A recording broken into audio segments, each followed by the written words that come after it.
Well, good morning and welcome to this week's episode of College Coffee Talk. Pearl and Andy Lockwood from Lockwood College Prep. Hello, Pearl. Hello, Andy. Hi, And your everybody. bright red, is that a political statement with a DNC? Is it a flex against the DNC? I'm asking you, was there? Some may interpret it that way. Some may not. And would that interpretation be correct, or are you just leaving it up to interpretation? All right. The latter. Okay.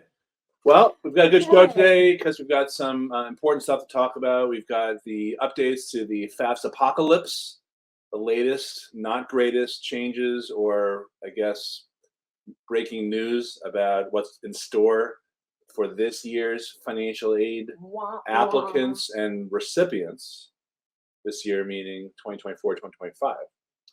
And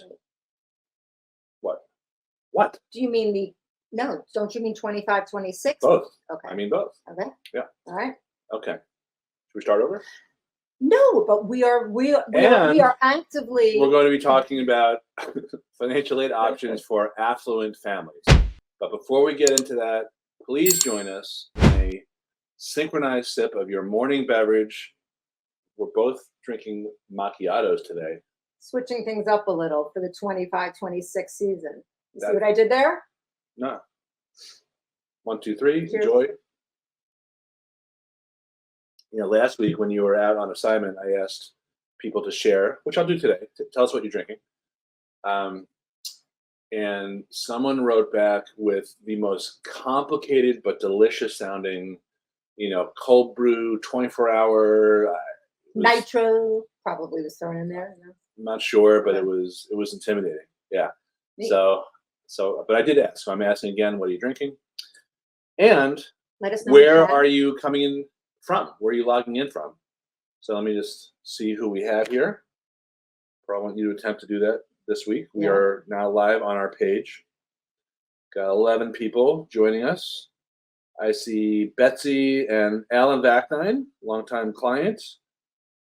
Joanna Belson, new client. Homemade coffee in Los Angeles. Good morning, Joanna, up early. Yeah, she's up very early in LA. Now, when you say homemade, does that mean that you actually grew the beans? And how homemade is homemade? Just curious. How deep do you go? And Betsy is hydrating with water. And probably the best choice. Brave school counselor Michelle Greenleaf is watching, despite some of my some interpret as negative comments towards school counselors and guidance counselors. And Jay Singh. All right, good morning. All right, cool. All right, Pearl. Talk to us about whatever your mystery topic is, unless that should be second. It's going to be second. Okay. Mm-hmm. So every time there is news about the FAFSA that comes out, it's about, here's the latest crappy development in the FAFSA apocalypse. Exactly. So what is actually the latest and not greatest news? And then we'll talk about what parents and kids can do about it. Okay, the latest and the greatest is kind of more of the same, and the net is don't get too affixed to something that you're being told as written in stone necessarily when it comes to financial aid by the Department of Education nowadays, because the Department of Education rolled out a new version of the FAFSA last year, and which caused significant delay. And then once it was finally available, the substantive information that was transferred was not actually available to the colleges. So there were serious delays in financial aid packages being awarded. But the net is, for as many problems as there were, which there were, the year came to an end. Financial packages were issued and people are matriculated and it's all working out. They've gotten their bursar bill, and to the extent that things needed to be sorted out where there were many errors, like, for example, you could have a need eligible family all of a sudden showing they had $400,000 in income. I mean, there were mistakes across the board. But once they were sorted out between the student's family and the school, you're in a basically normal place, historically speaking. However, Unfortunately, many mistakes are still not sorted out. so many mistakes are still not sorted out, and they still have not fixed the underlying problem, so much so that the normal timeline for the FAFSA rollout is October 1st, is again being delayed, and we're told now December 1st, like we were last year with the first time we were told about the delay, which ended up being a further delay and a further delay, and nothing was available until the new year. And even then, it was very scarce and problematic. I have a point though. Let's hear it. Okay. I don't know if you remember me saying probably 3 or 4 times over the last few weeks, I don't understand how the FAFSA, which is very short, Yeah. can have all these problems, whereas the CSS profile, which is like 200 and something, maybe 300 questions compared to 50 questions for Right. the FAFSA, how that never has had issues like this. I know exactly why. They brought in the head of the CSS profile as a consultant for the FAFSA a few weeks ago. Well, I guess they had to pay for that Well, yeah, advice. maybe. Yeah, maybe, probably. So now I do think that it'll be a better rollout because they have Hopefully someone from the private sector. that's giving them advice on the rollout. Well, that would be great. I think I've understood that it's been somewhat archaic web design that Well, the there was 2 government things, right? is This is what was so dumb. hamstrung by. There were 2 things that they updated. They only had to update one. What they had to update was their new regulations, and that could have been fine. That did not require a platform update, a No, it coding did update. not. But they took the opportunity, because they had what they perceived as momentum and maybe budget, or they Availability, opened the window was open in Congress to update the coding platform, which apparently has been around since the 80s and not updated. And that's what caused the problem. It wasn't so much the changes in the rules; it Right. was the opportunity that they took, which I kind of understand. But then they totally blew it, and that's why they fired. I'm sorry, they didn't fire them because they didn't never fire anyone. Reassigned. Right, reassigned Richard Not Cordray. held accountable. Yeah, they More took him facts. off the project, but they brought in someone from the real world to oversee things. And Exactly. he says there'll be some sort of soft launch in Right. October. A beta launch. Yeah, but I bet it's going to be better. Yeah, hopefully. But the net of it again is we got to roll with it, and this is life also. That's the bigger picture lesson. Like, you've got to roll with the fact that things don't happen as they should. The should island again that does not actually exist. So just it gets sorted out. Hang in there. Don't let it throw you. But expect this year to be hairy and wiry a little bit like last year, because that's what we're being told to expect. But get a handle on your deadlines. Get everything ready early. File early. Right. I mean, Pearl's going to be filing early for all of our clients, and follow up. Make sure they have everything. Precisely. Yeah. You always have to. You never want to say, but your deadline and your rollout, whatever. You have to take care of your side of the street perfectly in this process. You never want the other side the opportunity to say, but you were late, but you didn't give us, whatever it is. Anyway. Very cool. So Yeah. hello to Laura, who's also drinking water. Joanna's drinking water in LA to save money. I'm sorry, coffee, but she doesn't spend more than $1 for coffee. Nice. Very frugal. Thanks. Yeah. And let's see, Patrick, Fanindra, that's probably pretty close, hopefully. Fuzia, Susan, Brad, Aurel, Marcelo. Great. Do you have anything else you wanted to add before we talk about merit aid for affluent families? I have one thing, because it's really a timely Good. topic. Let her rip. In the middle of August, so and it's come to me because in the last couple of weeks I had the opportunity to take our daughter, who's now a returning sophomore in college, and one of her best friends who's an entering freshman, and I have one of my closest friends from college son just started school yesterday, and it refreshed my recollection to a concept and a conversation that is often not had. And because it's often not had, the effects of this are unfortunately sometimes so much worse because it's not talked about. And So let's talk about it. what that is specifically is the notion of, obviously, because we're on this and we're all here because we're college planning and there's so many moving parts, and we're talking about the sheer overwhelm of it and trying to clarify that for all of you as we go. But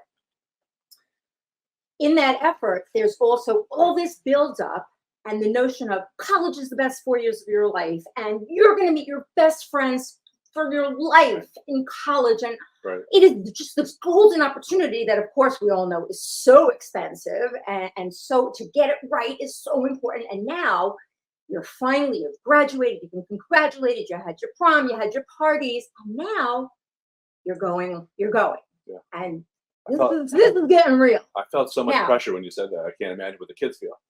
Exactly right. Yeah. So now you have your student who is leaving everything that has ever made them feel secure outside of what's within them. Hopefully that's really where it is. But they're leaving their family, their friends, their home, everything that is familiar, everything that their social construct, whatever it is. And now they've been plopped into a place that the messaging has been, you're going to find your bestest friends, and this is the best time of your life, and blah, blah, blah, blah. And when you get there, that is not how the student feels, because they've just left everything that's familiar and da, da, da, da, da. And the notion of that transition time in the beginning is what's not talked about. And then what happens is when students don't feel like, I've met the best friends of my life, and this is the greatest thing ever, and I'm so happy, I'm bubbling over with happiness. In the first 3 days, 3 weeks, even 3 months. Yeah. When that feeling, which honestly, who feels like that the minute they touch down to college? Some do, and some look like they do. That's the other thing. On social media? On social media, even if you're sitting by yourself at that one meal and you look over to a table and you see 6 people eating together who seem to be forever friends, that can weigh on a person, especially when they're away from their home and their family, everything that has ever made them feel whole. So I'm discussing it so that if you have a college-bound student or one who's going now or shortly or just started, and this might be how they're feeling, get in touch with that. Bring an awareness to that, hey, you might be feeling this way. It will pass. You will get through this. You got this. Like, be words of encouragement. Be supportive. And they may feel like the bottom's falling out. Like, oh my God, what's wrong with me? Because I don't feel the way everyone said I'm going to feel right now. And then it's just yet.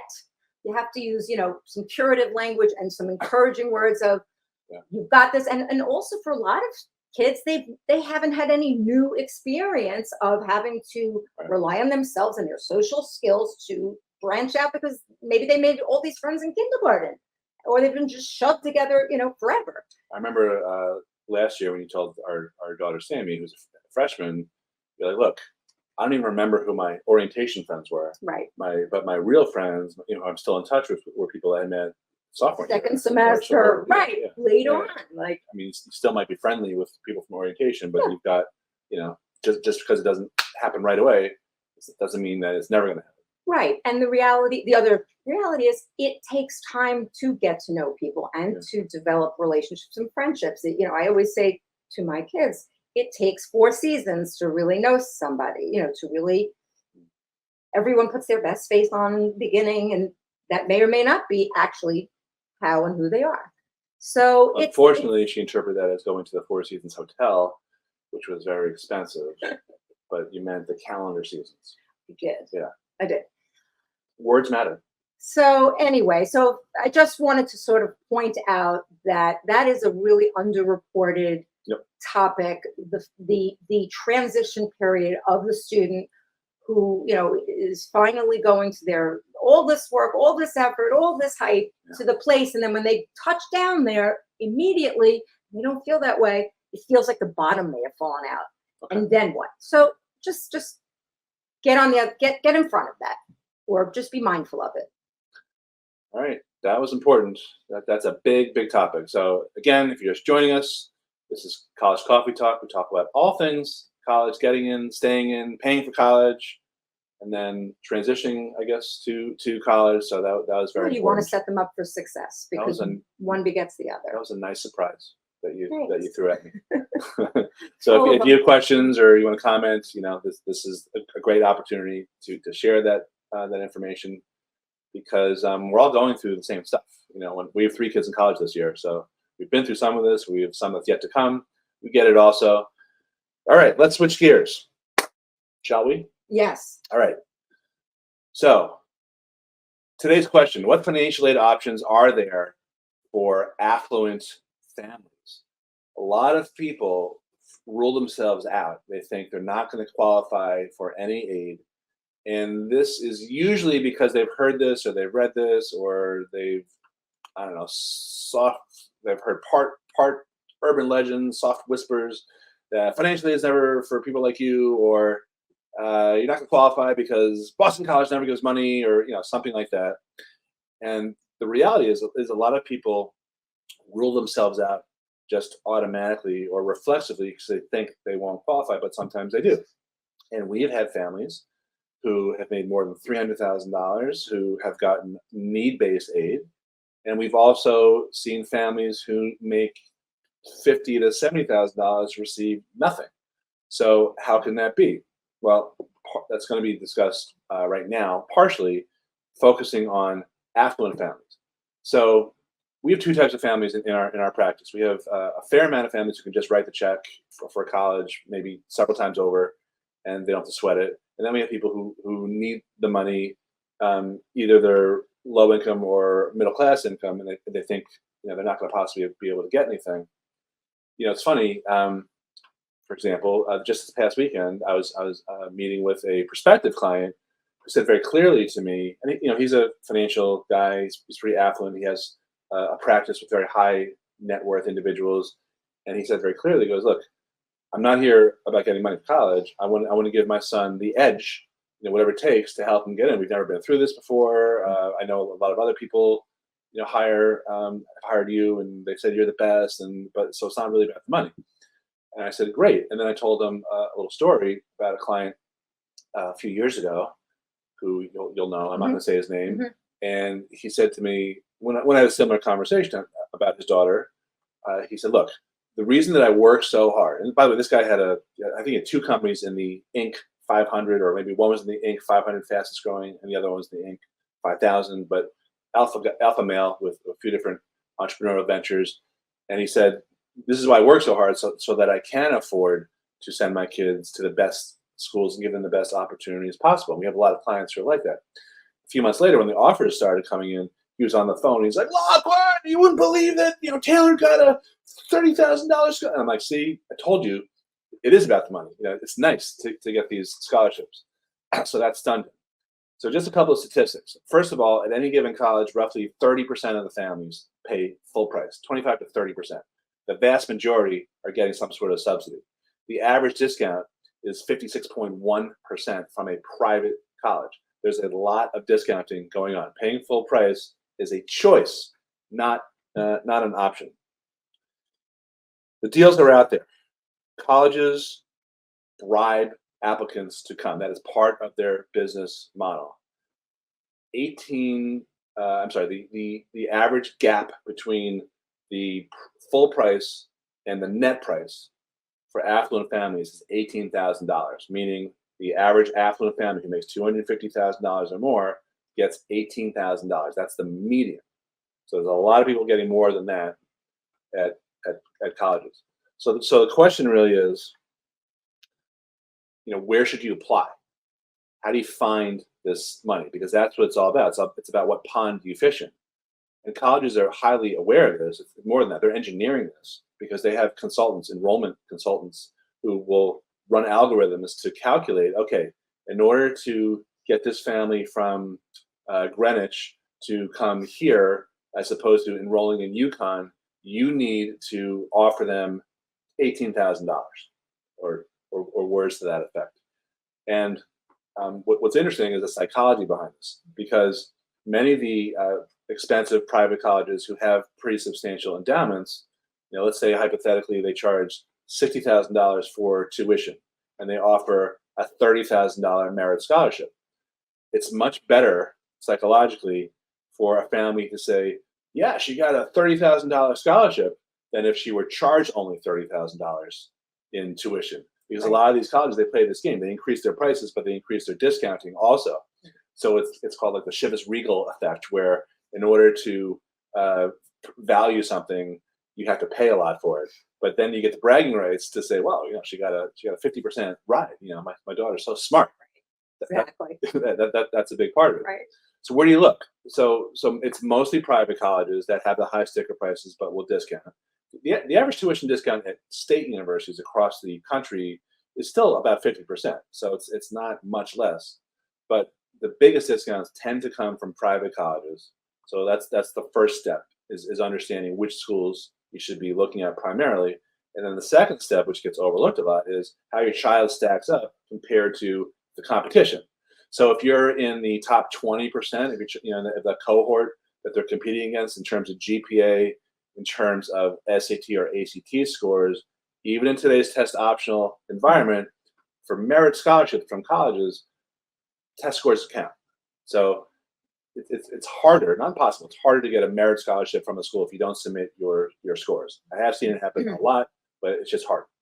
So if your child is in that top 20% compared to the other competitors at a private school that gives merit aid, then you're much more likely to be successful in getting a discount of 25%, 33%, 50%, or more. I will say this last comment. It's not the elite colleges that we're talking about, although there are exceptions, which we've mentioned before. So Ivy League and near Ivy colleges say they don't give merit, they only give need. But I'll talk about our favorite example. A few years ago, we had a client who was basically an admissions officer's Don't say it. I can say wet dream.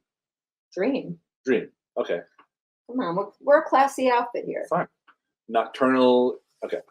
And so I spent about, 6-7 months reassuring the parents who owned a dental practice in New York City. Don't worry, if they don't admit Alex, I don't know who they're going to admit. Right? This guy is Harvard bound. So he gets in, and then they got zero financial aid. And they're like, wow, I'm glad he got in. Is there anything we can do? So we found something that we were able to use to negotiate, I think, $7,000. And that was a huge windfall because, again, a dentist in New York City does not show financial need. Then, for some reason, at a school that doesn't award merit. Then not for some reason in terms of getting it. He got into a couple of other Ivies, including Brown, including Princeton. And for some reason, Princeton University looked at the exact same financial aid applications that Pearl prepared, and they came back with an offer of like almost $30,000, which none of us could figure out. And I remember his mom being like angry. She's like, how can they give that and Harvard gives nothing? I said, well, that's actually very good for us. Why don't we show that offer to Harvard and see what they say? So they actually, I think, had a face-to-face, which I don't always recommend. But they sat down in Cambridge, Massachusetts, with their admissions officer and said, listen, we got this other offer from Princeton. You're my top choice school, though. Alex has been thinking about Harvard since he was basically in utero. I mean, there's pictures of him and a baby with a Harvard sweatshirt. Talk about pressure, right? Yeah. And hope he liked it. We know he did. And then the way that his mom described it was, the admissions officer looks at the offer and he said something like, yeah, Harvard doesn't match offers. But let's see what we can do, right? Okay. So there's all this drama. So there were a few rounds, which I'll spare you the description of. But after 3 rounds of negotiating, Harvard ended up giving $54,000 from zero, right, at a school that doesn't offer need-based aid each year. Right. So everything we're talking about is sort of, this is how it works most of the time, and here are formulas, and this is what money counts against you, and this is what doesn't. If you make this much, you're not going to qualify. But when it comes to push versus shove, it really depends on how badly a college wants you as an applicant, and then they might bend over backwards to throw you a few extra $1,000.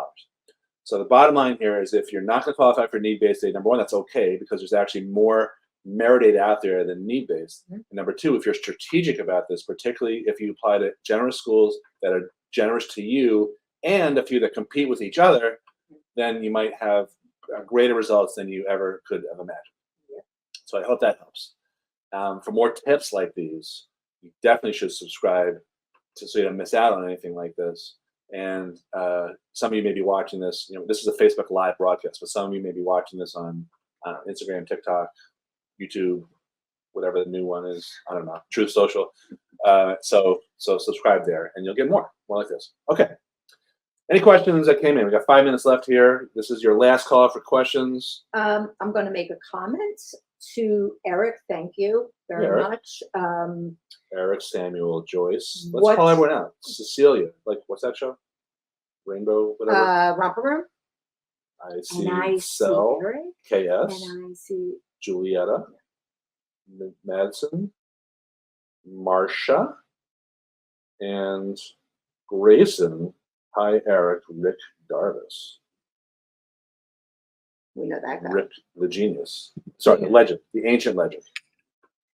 So it just harkening back to the adjusting to the freshman year of college. What difference does the freshman orientation make? That will happen a week or two prior to the arrival of older students. It makes a big difference. And along with go to orientation, my best advice to as maybe a cure or staving off of the transition problems, exactly, thank you. Show up. Tell your student to show up for everything, for every meal, for every organized thing that every kid may feel a little stupid about showing up for. This icebreaker event, this thing, whatever, meal for friends on blah, blah, blah, whatever it is. I hated those. You do. Yeah. And you feel like maybe a dork for like going or feeling like you need to go, want to go. Show up. Everyone's doing it. And the kids who show up and have that structure in their early days stave off some of that like anxiety and depression that you could fall prey to, and it breaks up the day from this like amorphic, oh my god, when are class is going to start because I don't know if friends and who am I going to eat with at my next meal and all that. You have a schedule. You're going to throw it into your own calendar. You're going to tell your students this and tell your kid you're going to bring the body and the mind and the rest of it will follow. But you got to go and show up and remind them, because this is often overlooked, this is a tremendous investment in an opportunity. And both of those things need to be in the forefront of the student's mind when they embark on this, along with those feelings. But they also need to, because this is their step into their adult life, bring themselves with everything that they got to this point with and do the things that make them a little uncomfortable at this moment, which probably includes showing up. But that is my best advice for hastening the transition. Yeah, get off your ass, get out of the dorm room. Right, you're not different. You don't feel different. Right. Everybody feels like this, right, even if they don't look like it. Exactly. There's going to be some people who don't feel like this, but they're either weird or they're masking it. And you've got to force yourself to do it, even if it's uncomfortable. That's what college is about. It's a quicker route to adjustment. There was a great essay I read this summer about someone who did something similar in their private high school, where there's an orientation and all that. And the whole essay is about her kind of stepping out of her shell and putting herself out there, being a kid who felt like she was kind of overlooked. And then she ran for office, and then she got named to this position and all that. And she said, now I'm going to be the one who's asking those awkward icebreaker questions like, what's your favorite dinosaur?